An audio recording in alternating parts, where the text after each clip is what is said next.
샬롬. 한 주간 평안하셨습니까? 코로나 확장의 세가 너무너무 위험한 수준으로 올라가고 있고, 또 코로나로 인한 사망자가 역대 최다가 되었다는 소식을 듣습니다.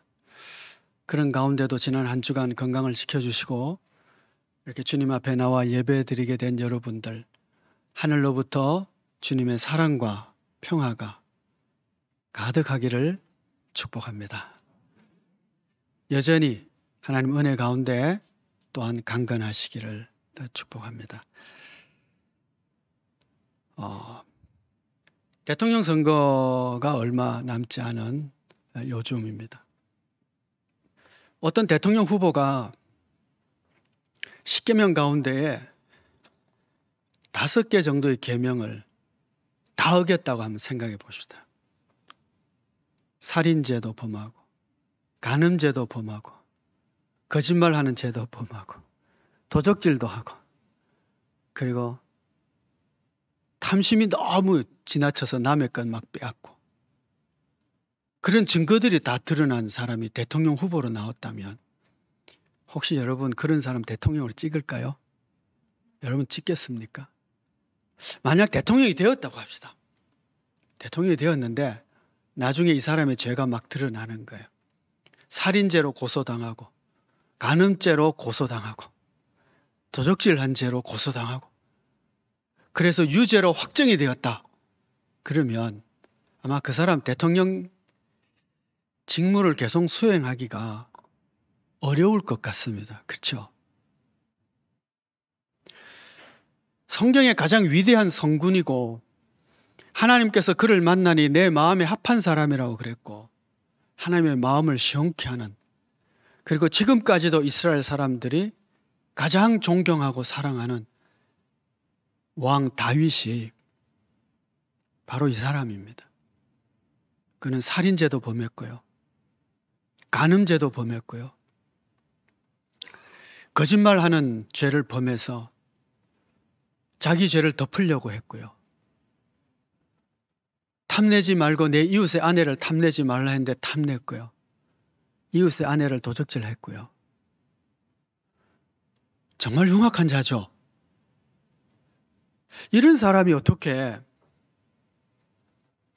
다시 그 죄악으로부터 회복되었고 하나님으로부터 인정받고 모든 그 후손들로부터 가장 존경받는 왕이 될 수 있었을까? 라고 하는 것이 오늘 우리가 함께 나누고자 하는 말씀의 주제가 되겠습니다. 오늘 우리가 읽은 본문의 말씀인 시편 51편은 말씀 앞에 부제가 하나 쓰여져 있습니다. 다윗의 시, 인도자를 따라 부르는 노래. 다윗이 밧세바와 동침한 후 선지자 나단이 그에게 왔을 때라고 하고 있습니다. 그러니까 이 시를 제대로 이해하기 위해서는 다윗과 밧세바와 나단 사이에 어떤 일이 있었는지를 먼저 아는 것이 필요하겠죠. 물론 잘 알고 있는 내용입니다마는 간략하게 소개를 드린다면 이렇습니다. 다윗 왕이 그의 부하 장수인 우레아의 아내와 동침을 하게 되고 이 여자가 임신을 하게 됩니다. 그러자 그것을 교묘하게 덮기 위한 계략을 짰는데 그 계략이 통하지 않자 그 남편인 우리아를 죽여버리는 죄를 범하게 되죠. 그래서 이 일이 다 덮여졌다고 생각을 했는데 어느 날 하나님의 선지자인 나단이 찾아옵니다. 그리고는 이야기 하나를 들려주는 거예요. 어떤 사람인데 양과 소가 무척 많은 부자입니다. 근데 그 옆에 또 가난한 사람이 살고 있는데 그는 어린 암양 새끼 하나가 딱 있었는데 마치 자기 자식처럼 사랑하고 돌보고 같이 자고 그랬습니다. 어느 날 이 부잣집에 행인이 찾아왔는데 자기 집에 많은 소와 양 잡기가 아까워서 옆집에 있는 가난한 사람의 그 한 마리밖에 없는 어린 암양을 취하여 빼앗아서 잡았습니다. 그러자 이 이야기를 들은 다윗 왕이 크게 소리를 노하여 칩니다. 이렇게 말하죠. 여호와의 살아계심을 두고 맹세하노니 이 일을 행한 그 사람은 마땅히 죽을 자다. 그러자 나단 선지자가 다윗에게 또 이렇게 말하죠. 당신이 그 사람입니다. 이스라엘 하나님 여호와께서 이와 같이 이르시기를 네가 나를 업신여기고 나 보기에 악을 행하여 네가 칼로 우리아를 죽이고 그의 아내를 빼앗아 내 아내로 삼았도다.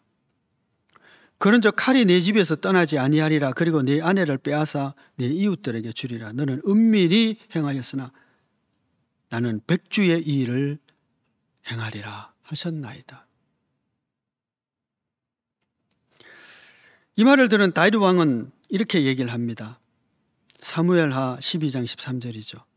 다윗이 나단에게 이르되 내가 여호와께 죄를 범하였노라. 그가 자신이 죄인인 것을 하나님 앞에 고백하는 것입니다. 다윗처럼 똑똑한 사람이, 다윗처럼 지혜로운 사람이, 다윗처럼 이 감성이 풍성했던 이 사람이, 다윗처럼 하나님의 사랑을 받은 사람이, 이렇게나 지혜로운 사람이 하나님을 업신여기는 죄를 범했다고 하나님으로부터 그 말을 듣습니다. 그가 하나님을 업신여긴다고 생각하지 않았을 겁니다. 그러나 그는 하나님을 업신여기고 이런저런 죄를 범한 것입니다. 어떻게 이 사람이 자기가 그렇게 흉악한 죄를 범하면서도 자기 죄를 그렇게나 알지 못했을까요? 당신이 그 사람입니다 라는 이 말을 들었을 때 어쩌면 그는 망치로 머리를 한 대 맞는 것 같은 충격을 받았을지 모릅니다. 내가 그랬나? 내가 그랬구나. 비로소 눈이 뜨여졌을 것입니다. 이 이야기를 통해서 우리가 배우는 영적인 교훈들이 참 많습니다. 그 중에 하나가 뭐냐 하면 반복되고 증가되어가는 죄를 끊을 수 있는 유일한 방법은 하나님께 기도하는 것, 회개의 기도밖에 없다라고 하는 것입니다. 여러분, 이 다윗은 절대 통치권을 가진 자입니다. 자기의 허물을 숨기고자 해서 충성스러운 부하 우리아를 죽이는 죄를 범합니다. 그러고도 자기가 살인죄를 범했다고 하는 생각을 하지 않는, 너무 권력이 크다 보니까 왕이면 뭐 그럴 수 있지라고 생각했을 것 같습니다. 권력이 강한 사람이죠.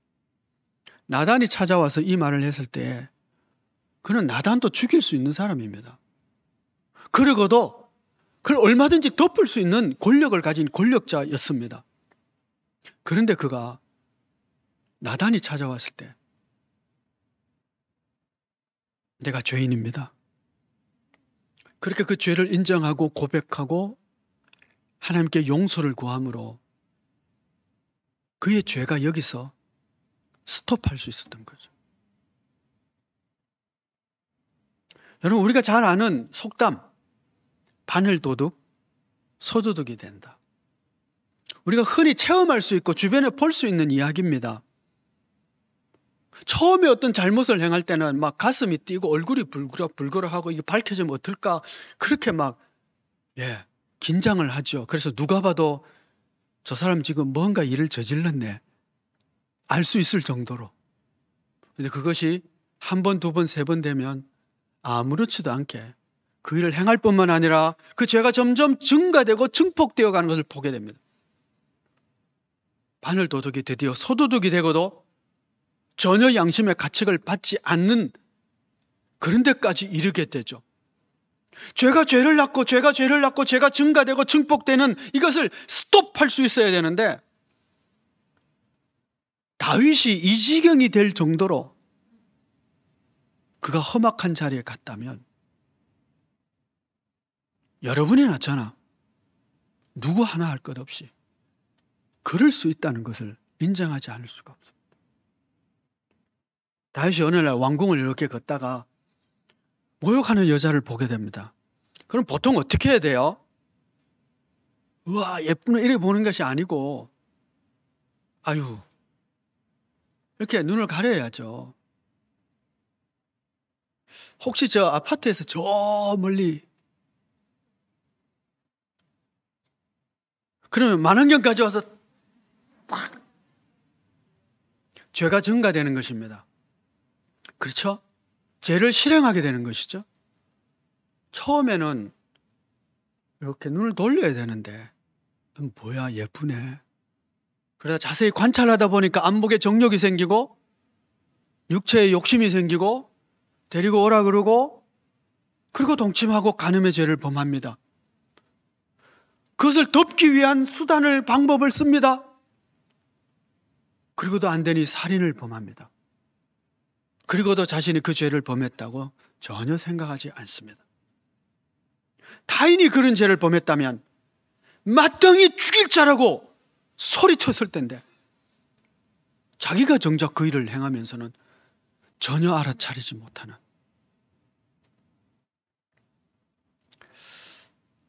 그것이 다윗뿐 아니라 우리 모두의 죄인된 모습입니다.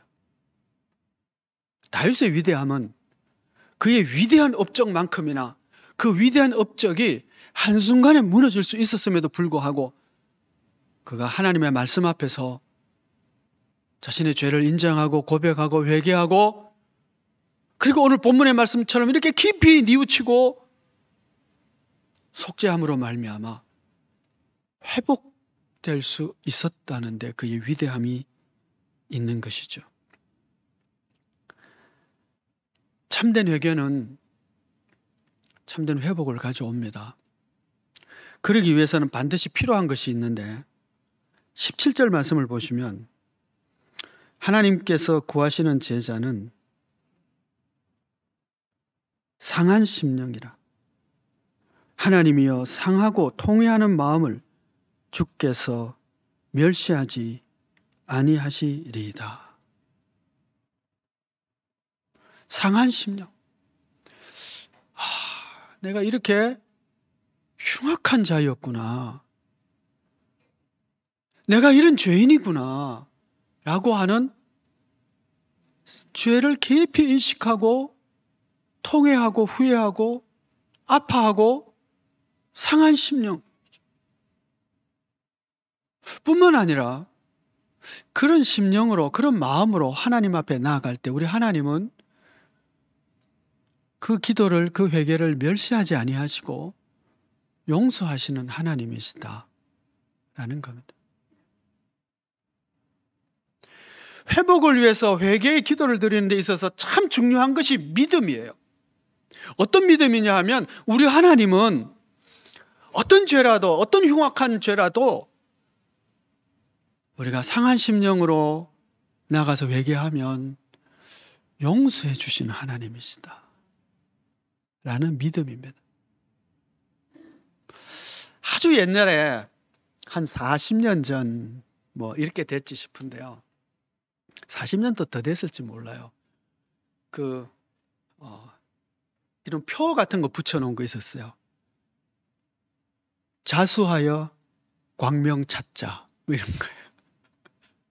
자수하면 당신 새 삶을 살 수 있도록 국가가 보장하고 용서해 주겠습니다. 그런데 여러분, 어떤 숨어 사는 사람이 있다고 합시다.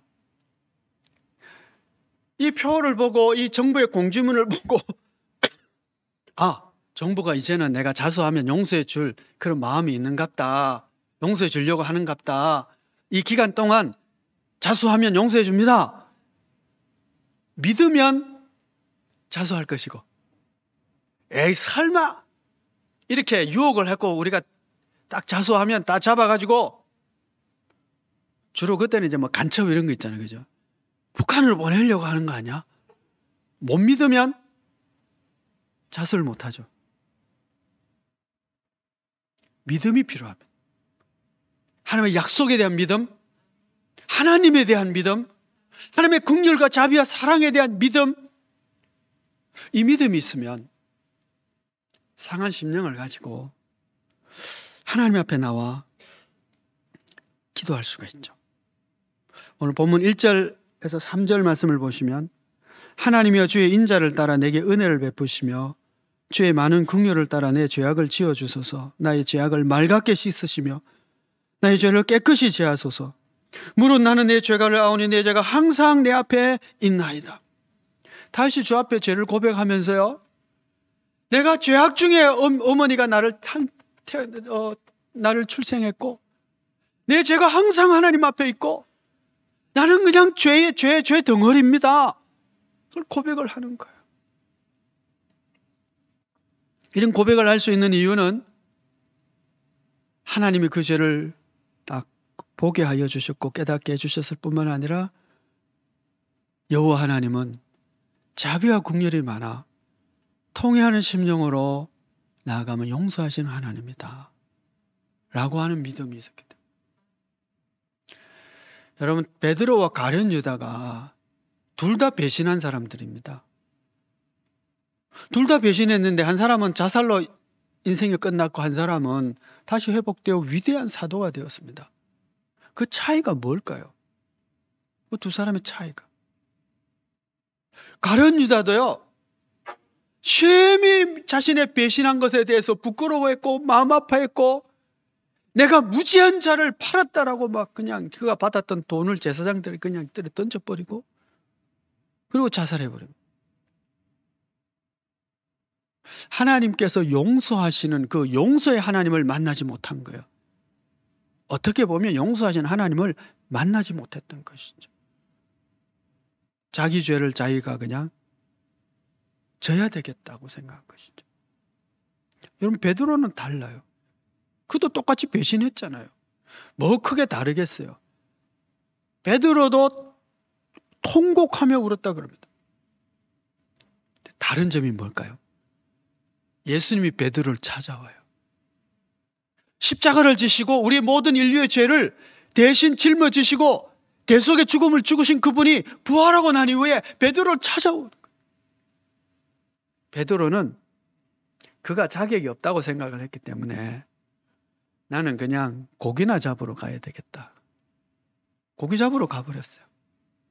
근데 예수님께서 고기 잡고 있는 베드로 그 갈릴리를 찾아오셔. 그리고 그를 회복시켜 주시죠. 찾아오셨을 때는 베드로에게 용서의 기회를, 새 삶의 기회를 주기 위한 겁니다. 하나님이 나단을 통해서 다윗을 찾아가신 것은 다윗에게 새로운 기회를 주기 위한 거예요. 어떤 기회입니까? 회개를 통해서 회복의 기회를 주기 위해요.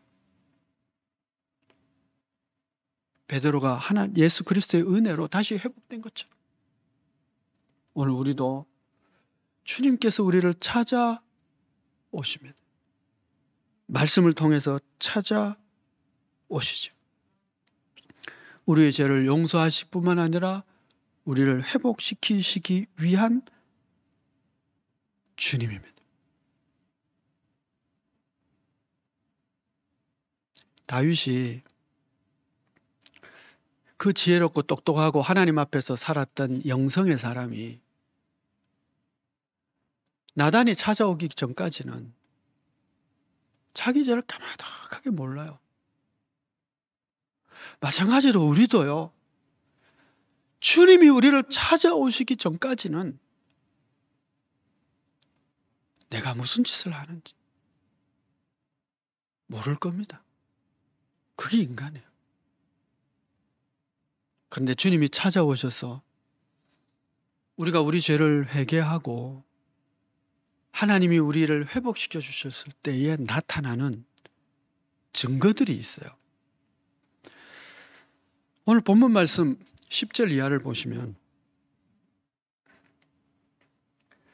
정한 마음, 정직한 영을 새롭게 해달라는 요청이 있고요. 11절에서는 주의 성령을 뺏어가지 말라고 주의 성령을 요청하고 있고요. 12절에서는 주의 구원의 즐거움과 자원하는 심령을 달라고 기도하고 있습니다. 그러니까 주님이 우리를 찾아오셔서 우리로 하여금 우리의 죄악됨과 허물을 보게 하시고 깨닫게 하실 때는 우리가 하나님 앞에서 새로워질 수 있는 기회를 주기 위함인데, 그렇게 주님을 만나서 회개와 회복의 영으로 우리가 새로워질 때 우리에게 나타나는 일이 뭐냐 하면 정한 마음, 정직한 심령이 된다는. 여러분, 다윗이 참 위대한 왕이고 사람들에게 존경받는 왕인데 또 백성들에게 인기는 또 얼마나 좋았습니까? 그런데 이런 죄를 범했다는 것이 백성들에게 막 다 드러나면 얼마나 창피하겠어, 그죠? 아니, 세상의 왕이 충성스러운 그 신하 장군의 그 아내를 뺏고 또 그걸 죽이고, 세상에 그런 왕이, 처음에 그랬잖아요. 그런 대통령이면 대통령 내려와야 된다고. 얼마나 다윗도 창피하겠어요.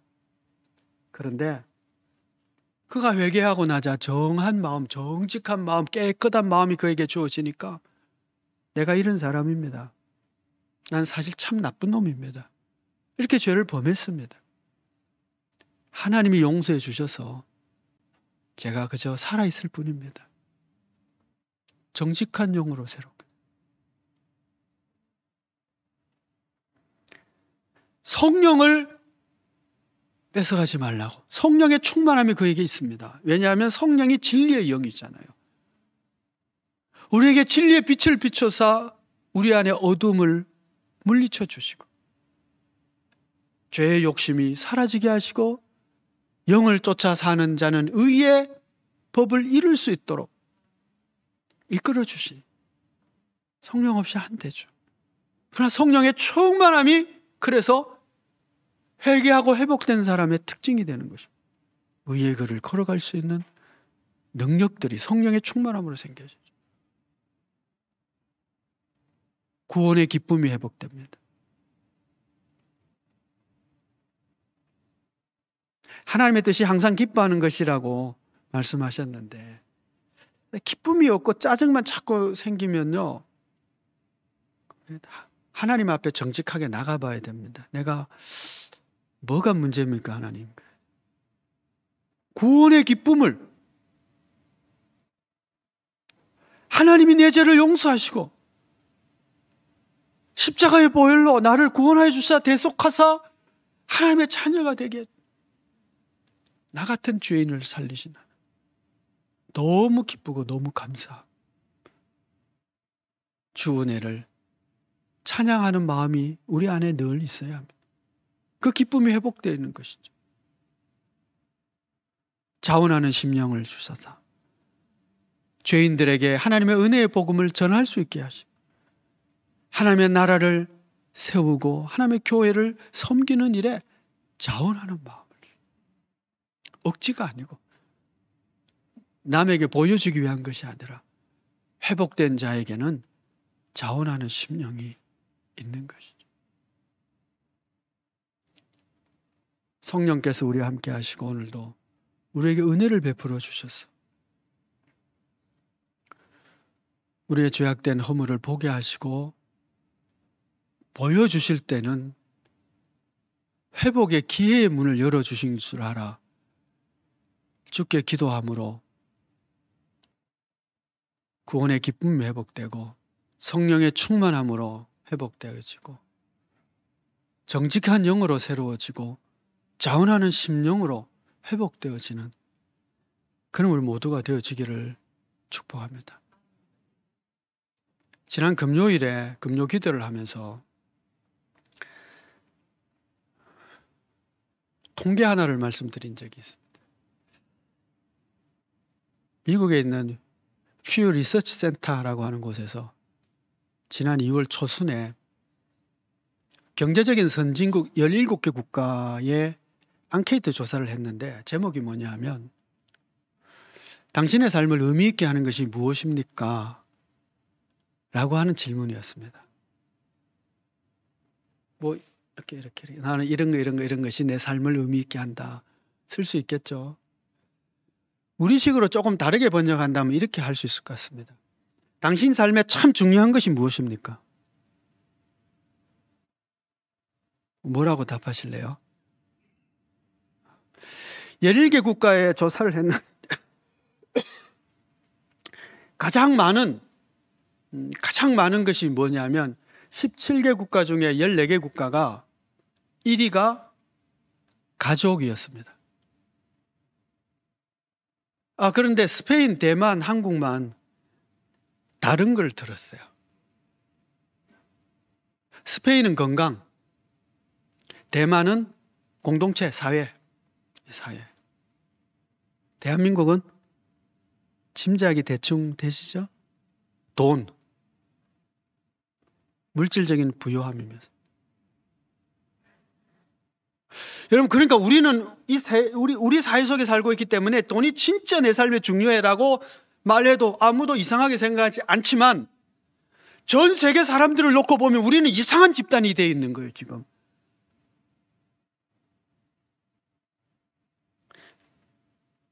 황금 만능주의로 세속화되어 있는 대한민국을 볼 수 있는 거예요. 더 이상한 것.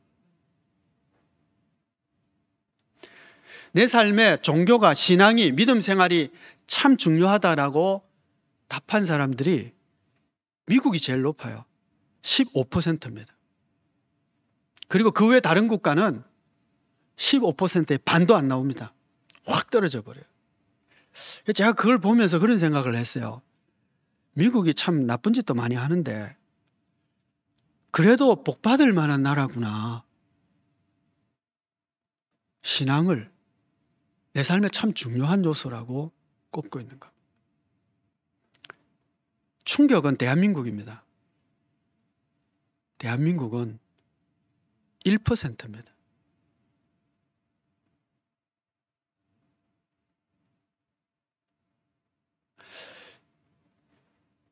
여러분, 대한민국에 기독교가 20%라고 말해요. 많이 잡아서 20%. 불교도 한 20%쯤 된다고 생각을 하고 천주교가 한 15%, 14% 정도 된다고 생각하면 반수 이상이 종교인입니다. 그런데 신앙이 내 삶에 참 중요한 요소라고 답을 안 하는 거예요. 100명 가운데 한 사람. 적어도 기독교인이 20%면 기독교인이라도 내 삶의 참된 중심과 내 삶을 아름답게 복되게 하는 참 중요한 것은 하나님입니다. 신앙입니다. 그 답을 안 하는 거예요. 여러분, 그 답을 안 했다는 것은 무슨 얘기냐면 10계명이 1, 2, 3, 4계명 다 어겼다는 얘기예요. 하나님 외에 다른 신 두지 말라. 그거 다 어긴 거예요. 그렇잖아요, 여러분. 하나님 왜 다른 신을 섬겨요? 섬기는 정도가 아니고 다른 신에 그냥 함몰되어서 하나님은 그냥 명목뿐인 거예요. 그렇게 해석이 되어져야 돼요. 전혀 이 통계가요, 다윗이 나단의 얘기를 들은 것만큼이나 제 머리에 충격을 줬어요. 한국 교회에 신앙이라고 하는 것이 없구나.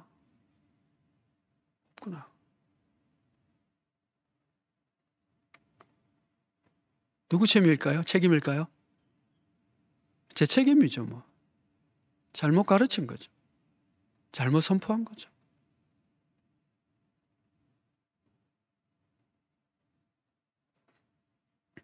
여러분은 그렇게 안 쓰겠죠. 근데 생각해 보면요, 우리도 그렇게 쓸 것 같아요. 자녀들 가르칠 때 그렇게 가르치지 않습니까? 신앙이 제일 중요해 라고 가르치고 실천하고 그렇게 살도록 훈련하고 잘 안 하잖아요. 말은 그렇게 하지만 실제로는 성적이 최고야 라고 말하고 있지는 않나요? 여러분에게 말씀드리고 싶은 것은 이겁니다. 우리가 이렇게 살다 보니까 이게 마치 솥 안에 개구리 들어있는 솥 비슷한 것 같아요. 물이 자꾸 이제 따뜻해지는데 내가 지금 삼키고 있는지 모르는 거죠. 다윗이 자신의 죄가 점점 증가되고 있는데 모르는 거죠. 우리도 지금 하나님 없이 살아가면서도 그게 충분히 만족하다고 생각하고 그게 중요하다고 생각하며 이런 이단적인 삶을 살아가고 있고 세속적인 삶을 살아가고 있는데 모르는 거예요. 왜 우리 다 같이 그렇게 살아가고 있어요?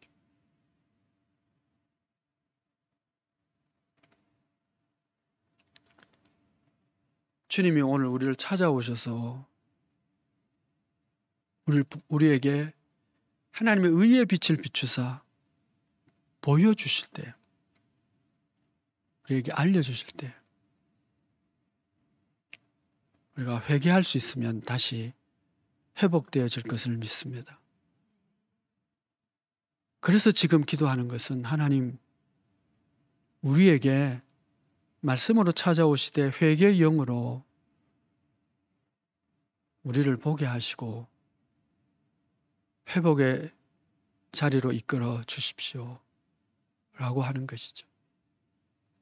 기도하겠습니다.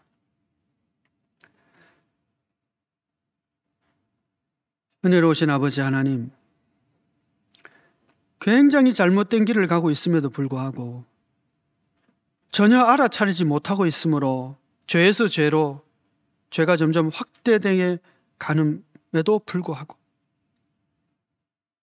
알아차지 못하고 있었던 다윗처럼 오늘 우리가 그렇게 살아가고 있는지, 그렇게 살지는 않는지,